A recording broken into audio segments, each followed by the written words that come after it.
প্রিয় দর্শক সবাইকে আমন্ত্রণ জানাচ্ছি চ্যানেলের উত্তর আমেরিকা স্টুডিও থেকে প্রবাসের কথা সংবাদপত্রের এই সপ্তাহ অনুষ্ঠানে। সাথে আছি বাবু কামরুজ্জামান। এই অনুষ্ঠানে আমরা কথা বলি সংবাদপত্রের সমসাময়িক বিষয় নিয়ে এবং পাশাপাশি সুনির্দিষ্ট বিষয় নিয়ে কথা বলতে আমাদের সঙ্গে বরাবরের মতো স্টুডিওতে একজন অতিথি যুক্ত হন। আজকে আমাদেরকে সময় দিয়েছেন স্টুডিওতে কথা বলবার জন্য। আমাদের সঙ্গে রয়েছেন একজন লেখক, শিশু সাহিত্যিক, আমাদের সঙ্গে রয়েছেন হুমায়ুন কবির ঢালী। আমরা স্বাগত জানাই হুমায়ুন কবির ঢালী আপনাকে। ধন্যবাদ।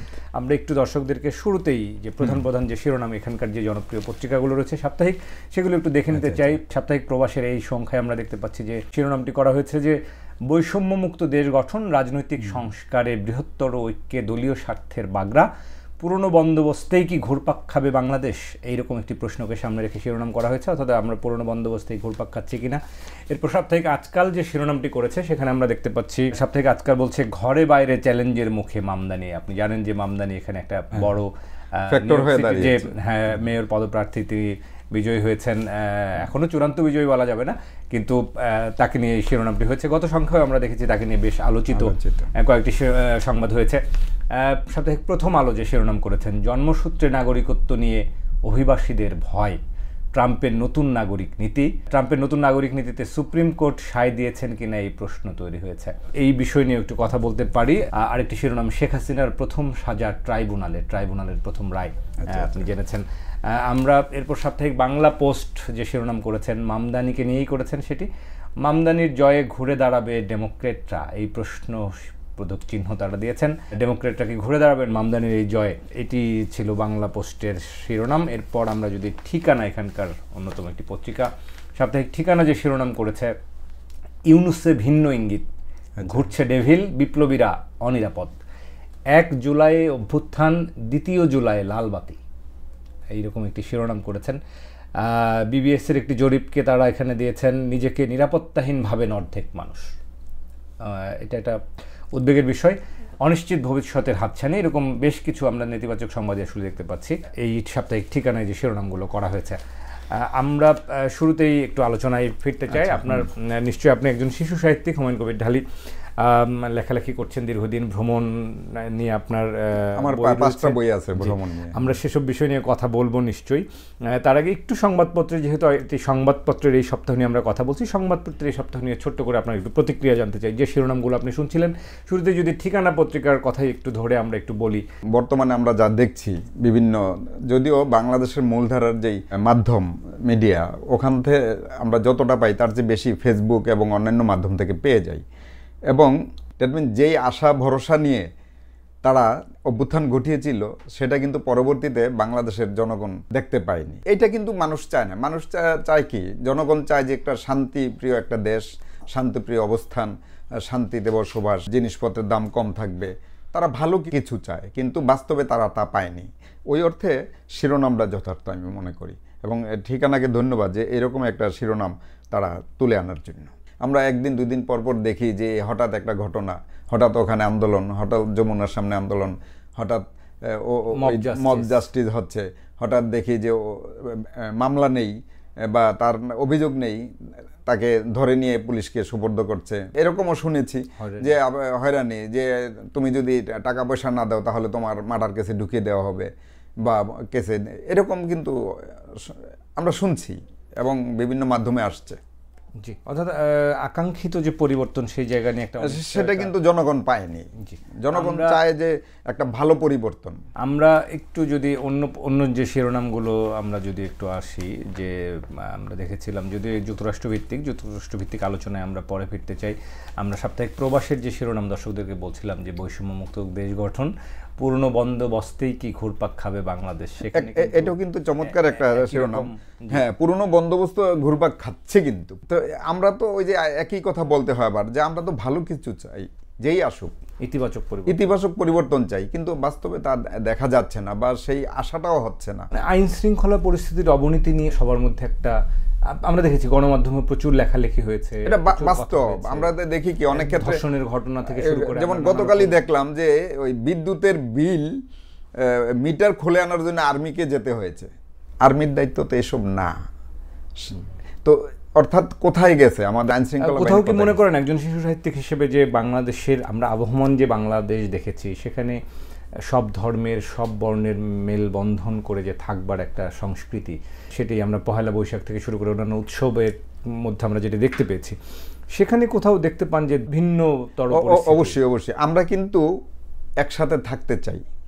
আমাদের একটা সুনাম ছিল অতীতে যে সব ধর্মের মানুষ আমরা একসাথে সেখানে লালন অনুসারী হতে পারে, সেখানে আপনার অন্যান্য সনাতন ধর্ম হতে পারে, খ্রিস্টান বৌদ্ধ সব ধর্ম হতে পারে, এরকম কিন্তু আমাদের একটা সুনাম ছিল। আমরা একটা সুন্দর চমৎকার এবং সহনশীল বাংলাদেশ চাই, এবং সব ধর্মের লোক থাকবে, সব ধরনের মানুষ থাকবে, সহাবস্থান থাকবে।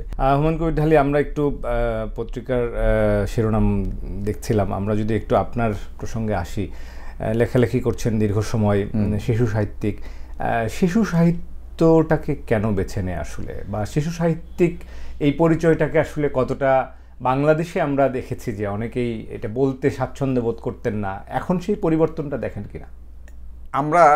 আমার শুরুটা কিন্তু প্রথমে বড়দের জন্য উপন্যাস লিখে, মূলত একেবারে গতানুগতিক প্রেমের উপন্যাস লিখতাম আমি, কিন্তু পরে মনে হয়েছে, একটা সময় এসে মনে হয়েছে যে আমার জায়গা বোধহয় ওইটা না, শিশুদের জন্য কিছু একটা করা উচিত। কিংবা আমি নিজেও শিশু সাহিত্যের পাঠক ছিলাম, হ্যাঁ, শিশু সাহিত্য পেলি পড়তাম, পড়তে পড়তে মনে হয় যে আমিও শিশু সাহিত্যই লিখি না কেন। এবং আমার প্রথম শিশু সাহিত্যের বই, প্রথম বড়দের বই প্রকাশ হয়েছে 90 বা 91, কিন্তু শিশু সাহিত্যের প্রথম বই প্রকাশ হয়েছে একটি উপন্যাস, কিশোর উপন্যাস, সেটা হচ্ছে 94-তে। ওই প্রথম উপন্যাসটা প্রকাশের পরপরই আর পেছনে তাকাইনি, মনে হয়েছে যে হ্যাঁ, আমার জায়গা বোধ হয় শিশু সাহিত্যই, এবং শিশুদের নিয়েই আমার পদচারণা। বাজারে তো অনেক রকম বই বা লেখক, নানা রকম, সেখানেও তো এক ধরনের কম্পিটিশন থাকে, সেইটা বোধ করেছেন কিনা, একটা চাপ বোধ করেছেন কিনা? বা না, কম্পিটিশন না, সাহিত্যে কম্পিটিশন না, সাহিত্যে হচ্ছে যে আমি নিজেকে কিভাবে ডে বাই ডে প্রতিনিয়ত আমি আরো ভালো লিখতে পারবো, আরো ভালো লিখতে পারবো, এবং কিভাবে আমি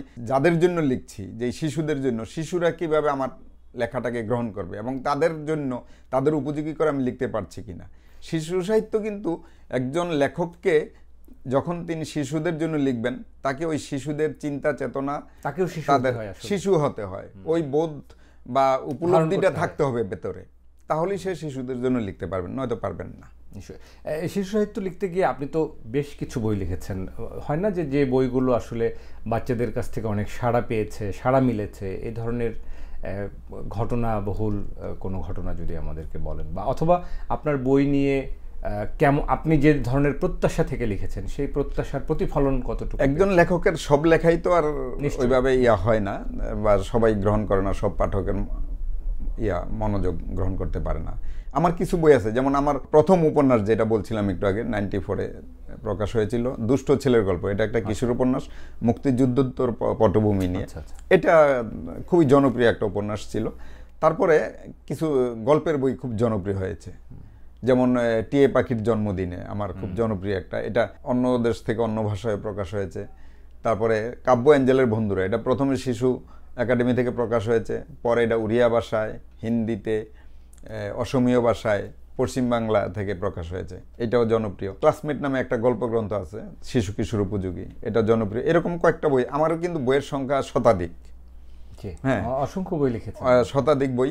আমার বই পড়ানো হয় গ্রীষ্মে, তারপরে উড়িয়া ভাষায় আমার 4টা বই প্রকাশ হয়েছে, পশ্চিমবঙ্গ থেকে একাধিক বই, সাহিত্যম, নির্মল, উদয়ারুণ, গান, অনেক জায়গা থেকে প্রকাশ হয়েছে। অসমীয় ভাষায় আমার গল্প অনেক অনুবাদ হয়েছে, হিন্দিতে অনুবাদ হয়েছে এবং প্রকাশিত এগুলো। এটা একটা লেখকের বড় সার্থকতা, যে অন্য ভাষাতে যখন সেটা মানুষ অন্য ভালো লাগে, এটা একটা এক ধরনের লেখকের জন্য ভালো লাগা, যে আমি যা লিখছি শুধু আমার দেশের পাঠকই না, অন্য দেশের পাঠকরা অন্য ভাষায় পড়ছে, এটা কিন্তু একটা বড় পুরস্কার লেখকের জন্য, বড় প্রাপ্তি। তো সেই দিক থেকে আমার এটা একটা ভালো লাগা কাজ করে। নিশ্চয়ই। একটু শিশুদের নিয়ে, যেহেতু আপনি দীর্ঘ সময় অনেক বই লিখেছেন, দেশে বিদেশে আপনার বই বাচ্চারা পড়ছেন, শিশুর মনোজগৎ আমার কাছে মনে হয়েছে যে এখনকার শিশুরা যেভাবে বেড়ে উঠছে, সেই জায়গায় একজন লেখক হিসেবে আপনার কাছে মনে হয় কিনা যে শিশুর সত্যিকার যেভাবে বেড়ে উঠবার কথা, আমরা যে শহরে জীবন এখন দেখছি, মনে হয় কিনা যে না, আসলেই শিশুর মনোজগতের বিকাশটা ঠিক পুরোপুরি যেভাবে হওয়ার কথা সেটি হচ্ছে না? এই আসলে সময়ে মানুষকে যে পরিবর্তন করে, যেমন অনেক রকম বিষয়, আমরা যখন বড় হয়েছি বা আমাদের যখন শিশুবেলা ছিল, আমরা কি করতাম, নদীর পাড়ে গাছে উঠে গাছ থেকে পানিতে জাম্প দিতাম। আর এখন শিশুরা জন্মের পরেই কিন্তু মোবাইল হাতে নেয়, ডিভাইস হাতে নেয়, নিয়ে অথবা ল্যাপটপে ল্যাপটপ কম্পিউটার নিয়ে বা খাওয়া দাওয়া করবে তখনও কার্টুন দেখতে দেখতে হয়। এই যে একটা বিশাল পার্থক্য, এটাকে আমরা অস্বীকার করতে পারবো না। আবার এটার উপর নির্ভর একেবারে 100% নির্ভর করলেও হবে না। শিশুদেরকে এখন শহরে বড় হলো বা এই ডিভাইসের যুগে বড় হলো, তাকে গ্রাম দেখাতে হবে, তাকে নদীতে নিয়ে যেতে হবে, পাহাড়ে নিয়ে যেতে হবে, তাহলে হবে কি গ্রাম দেখাতে হবে, তাহলে সে নিজেকে তৈরি করতে পারবে। এবং গ্রামের সাথে যে তথ্য প্রযুক্তির শহরের যে পরিবেশ, সে নিজে নিজে কিন্তু নিজেকে তৈরি করতে পারবে, পরিবর্তনটা বুঝতে পারবে, তাহলে এটাও সে পজিটিভলি নিতে পারবে তথ্য প্রযুক্তিটা। পাশাপাশি আমাদের যে চিরচেনা বাংলাদেশের পরিবেশ পরিস্থিতি, সবুজায়ন, শ্যামল সুন্দর, এটাও তার মনে ধারণ করতে পারবে। আমি মনে করি যারা অভিভাবক তাদের উচিত হবে মাঝে মাঝেই সন্তানদের নিয়ে বেরিয়ে পড়া, গ্রাম দেখানো, পাহাড় দেখানো, নদী দেখানো, তাহলেই এটাকেও ধারণ করবে, ওটাকেও মনে ধারণ করতে পারবে। দুটোই দরকার আমাদের, কোনোটা বাদ দিয়ে কোনোটা হবে না। আমরা যদিও সেই বিকাশে আমরা এখন একটু ভিন্ন পরিস্থিতি দেখতে পাই, ভিন্ন পরিস্থিতি। আপনি বহু দেশ ভ্রমণ করেছেন, দেশে দেশে দেখেছেন। বাংলাদেশের ছেলেমেয়েরা কিন্তু আমরা সবসময় বলি যে তারা একটু অন্যদের থেকে মেধাবী, তারা অনেক বেশি, বাইরে গিয়েও কিন্তু তারা সফল হন, ভালো, হ্যাঁ, সাক্ষ্য রেখেছেন। এখন আপনার কাছে মনে হয় কিনা যে যখন দেশের বাইরে গিয়েছেন, বাইরের যে বিশ্বায়নের এই যুগে মানুষকে তো বাইরে ছুটে যেতে হয়, বাইরে একজন বাঙালি শিশু যেভাবে বড় হচ্ছেন, বাংলাদেশে যেভাবে বড় হচ্ছেন, এটা কি আমরা শুধুই ধারণা করছি না গ্রামে বড় হলেই তার মানসিক বিকাশ ভালো হবে, নাকি আসলে তার স্বাভাবিক পরিচালনা একটা বড় বিষয়। এইসব দেশে, উন্নত দেশে যা দেখছি আমরা, যে শিশুদের বেড়ে ওঠার পিছনে যেই বিষয়গুলো লক্ষ্য রাখা দরকার, হ্যাঁ, তার খাবার দাবার থেকে শুরু করে চলাফেরা, পুষ্টি এবং শিক্ষকদের মাধ্যমে মানসিকভাবে যে গড়ে তোলা, সেই জিনিসটা আমাদের কোথাও না কোথাও বাধাগ্রস্ত হচ্ছে। পুষ্টির বিষয়টা, খাবার দাবার বিষয় যথার্থ, আমাদের পরিবেশ সেরকম না, আমাদের অনেক বাধা বিপত্তি আছে। তারপরে আমাদের সন্তানরা যে বিশ্বের বিভিন্ন দেশে মেধার পরিচয় দিচ্ছে এবং সফল হচ্ছে, এটা কিন্তু বিশাল ব্যাপার। এখানে সফল হওয়ার পেছনে যে এখানে এসে যে নিয়ম ওরা পাচ্ছে, এই নিয়মে ওদের ভেতরে যে সুপ্ত মেধাটা ছিল, সেটা কিন্তু এখানে এসে প্রস্ফুটিত হয়। আমাদের দেশে অনেক রকমের জটিলতা থাকে, আমাদের অভিভাবকদেরও অনেক অজানা বিষয় থাকে, শিক্ষা প্রতিষ্ঠানে অনেক সীমাবদ্ধতা আছে, যোগ্যতার বিষয় আছে, সব মিলিয়ে আসলে ওখানে ওই একটা ফুল মানে কুড়িতে ঝরে যাওয়ার মতো হয়ে যায়, তার মেধাটাকে বিকশিত করতে পারে না, যেটা এখানে পারে আমি মনে করি আর কি। মেধা আছে, কিন্তু মেধার বিকাশ ঘটানোর দায়িত্ব কিন্তু শিশুর না, সেটাই কিন্তু অভিভাবকের, পরিচালকরা। শিশু তো কাদামাটির মতো, পরিবার, সমাজ এবং রাষ্ট্রের দায়িত্ব হচ্ছে একটা শিশুকে যথাযথভাবে সুস্থ, সুন্দর এবং সৃজনশীল নাগরিক হিসেবে গড়ে তোলা। সেই দায়িত্বটা কেউ নেয় না নেয় পরিবারের ইচ্ছা থাকলে হয়তো অনেক ক্ষেত্রে পারে না নেয় সমাজ, না নেয় রাষ্ট্র।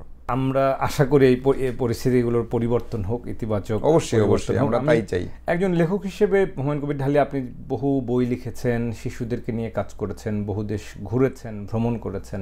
নাগরিক হিসেবে এটা আমার, আপনি যেহেতু লেখক হিসেবে আপনাকে পেয়েছে, আমার জানবার কৌতূহল, কোথাও কি মনে হয় যে মানুষ এত, আমরা বলছি শিক্ষিত হচ্ছে, এত বেশি আপডেট হচ্ছে গ্লোবালাইজেশনের এই যুগে, কিন্তু কোথাও কি মনে করেন যে সুস্থ বিকাশ, সুস্থ সংস্কৃতির চর্চা, সেটার ঘাটতি আসলে দিন দিন বাড়ছে? কারণ মানুষের মধ্যে আমরা উগ্রতা দেখতে পাচ্ছি। ইদানিং এসে আমাদের ঘাটতিটা অনেক বেশি পরিমাণে বাড়ছে, এবং এই ঘাটতিটা যদি বাড়তেই থাকে, এই গ্যাপ যদি হতেই থাকে, একসময় কিন্তু আমাদের সংস্কৃতি বলে কিছু থাকবে না, এবং শিক্ষার যে অবদমন সেটা কিন্তু হতেই থাকবে। এতে হবে কি, জেনারেশন গ্যাপ হবে, শিক্ষার গ্যাপ হবে, এবং বহির্বিশ্বের সাথে যে তাল মিলিয়ে চলাটা, সেটা কিন্তু আমরা বাধাগ্রস্ত হব। এতে হবে কি, আমরা এখন যেই গর্বটা করছি যে আমাদের সন্তানরা মেধাবী, সফলতা নিয়ে আসছে বিদেশ থেকে, এটা কিন্তু পরে এক সময় গিয়ে বলতে পারবো না। এজন্য একটা দেশের শিক্ষা সংস্কৃতি যদি পরিপূর্ণ না হয়, ঠিকমতো যথাযথ যদি প্রয়োগ করা না হয়, তাহলে কিন্তু সেই দেশ সাংস্কৃতিকভাবে উন্নত হতে পারে না। উন্নতি করতে পারে না। শিশুর বিকাশের ক্ষেত্রে আমাদের যে সামগ্রিক এখন পরিস্থিতি, আমরা দেখছি যে একটা গোটা জাতি বড় হচ্ছে, অনেক ফ্যামিলিতে মাদকাসক্ত পরিবার সন্তানের সাথে বেড়ে যাচ্ছে, ডিজিটাল ডিভাইস, ডিজিটাল আসক্তি, নানা রকম পরিস্থিতি। একটা কৃষক বাবা মা তার সন্তানকে নিয়ে এখন অনেক বেশি দুশ্চিন্তা করতে হচ্ছে, অর্থাৎ শিক্ষিত হয়তো হচ্ছে কিন্তু সুশিক্ষিত হচ্ছে। এটা ওই যে আমি একটু আগে বললাম যে আমরা কি করা যেতে পারে, ধর্মীয় গোড়ামি আছে আমাদের দেশে অনেক কিছু, অর্থাৎ সার্বিকভাবে ধর্ম বর্ণ নির্বিশেষে শিশুদের প্রতি খেয়াল দিতে হবে, রাষ্ট্রের আইন ওইভাবে তৈরি করতে হবে, এবং শিশুরাই আমাদের ভবিষ্যৎ, শিশুরাই দেশটা গড়বে, এটা মাথায় রেখে পরিকল্পনা করতে হবে এবং শিশুদের দিকে অধিকতর নজর দিতে হবে। প্রাকৃতিকভাবে একটা শিশু বড় হয়ে যাচ্ছে, যদি ওর উপর আমরা নির্ভর করে থাকি হবে না। এটার দীর্ঘমেয়াদী পরিকল্পনা করতে হবে যে আমার শিশুটা কিভাবে সুন্দরভাবে সুস্থ এবং পরিপুষ্ট নাগরিক হিসাবে গড়ে উঠতে পারে, মেধাবী নাগরিক হিসাবে গড়ে উঠতে পারে। এটা কিন্তু প্রথম দায়িত্ব রাষ্ট্রের যদি চায় তাহলে কিন্তু এটা সম্ভব। নিশ্চয়ই আমরা মানে আন্তরিকতা থাকতে হবে, রাজনীতিবিদের আন্তরিকতা থাকতে হবে, রাষ্ট্রের যারা কর্ণধার তাদের আন্তরিকতা থাকতে হবে, এবং এই যে শিক্ষা ব্যবস্থার উন্নয়ন ঘটাতে হবে। আমাদের শিক্ষা ব্যবস্থা নিয়ে অনেক হতাশা রয়েছে, যুগোপযোগী করা নিয়ে আমরা এটা নিয়ে অনেক, আমাদের যে শিক্ষা ব্যবস্থা এতে একটা শিশু আমার মনে হয় না যথাযথভাবে বেড়ে ওঠে, এবং নানা রকম বৈষম্যের মধ্য দিয়ে নানা রকম আমরা শিশুদেরকে নানা, এবং অভিভাবকরা অনেক তাদেরকে এখনো টিউশনে যেতে হয়, আলাদা গৃহ শিক্ষক দরকার, নানা রকম পরিস্থিতি আছে। জি, আমরা আশা করবো এই পরিস্থিতির পরিবর্তন হবে। আমরা শেষ মন্তব্য নিতে চাই, আমরা সামগ্রিকভাবে বাংলাদেশের এখনকার যে রাজনৈতিক পরিস্থিতি, এই পরিস্থিতির মধ্য দিয়ে আপনি কতখানি আশাবাদী, এবং শিশুদের বিষয় নিয়ে যদি শেষ কোনো মন্তব্য করতে। আশার তো শেষ নাই, আশা তো করি যে সবসময় আশায় থাকি যে ভালো কিছু হবে, আমার বাংলাদেশ বিশ্বের বুকে মাথা তুলে দাঁড়াবে, এবং আমি গর্ব করব আমার দেশ নিয়ে। এখনো গর্ব করি, কিন্তু এই গর্বের পিছনে অনেক কষ্ট আছে। আমি এই কষ্ট নিয়ে গর্ব করতে চাই না, আমি চাই সবসময় আনন্দ নিয়ে গর্ব করতে। আমার বাংলাদেশ, এই বাংলাদেশ নিয়ে আমি সবসময় থাকতে চাই, সুন্দর থাকতে চাই, পরিপাটি থাকতে চাই, এবং সবাইকে নিয়ে থাকতে চাই। জি, নিশ্চয়ই। হুমায়ুন কবির ঢালী, অসংখ্য ধন্যবাদ আজকের আলোচনায় আপনি সময় দিয়েছেন। আপনাকেও ধন্যবাদ আমাকে ডাকার জন্য। প্রিয় দর্শক, আমাদের সঙ্গে হুমায়ুন কবির ঢালী ছিলেন, একজন লেখক, শিশু সাহিত্যিক। আমরা কথা বলছিলাম তার সঙ্গে শিশুদের বিকাশ, শিশুর বেড়ে ওঠার নানা বিষয় নিয়ে। আমরা এর মধ্য দিয়েও আমাদের যে নতুন বাংলাদেশ, আমাদের যে আকাঙ্ক্ষিত বাংলাদেশ, সেই বাংলাদেশে শিশুরা নির্মলভাবে বেড়ে উঠুক, সেই প্রত্যাশা জানায় আজকের এই প্রবাসের কথাই সংবাদপত্রের এই সপ্তাহ অনুষ্ঠানে আমরা শেষ করছি আলোচনা আজকের মতো। আগামী সপ্তাহে আবারও নতুন অতিথি নিয়ে আপনার সঙ্গে দেখা হবে, আপনাদের সঙ্গে। সবাই ভালো থাকুন, নিরাপদে থাকুন, সবাইকে শুভকামনা।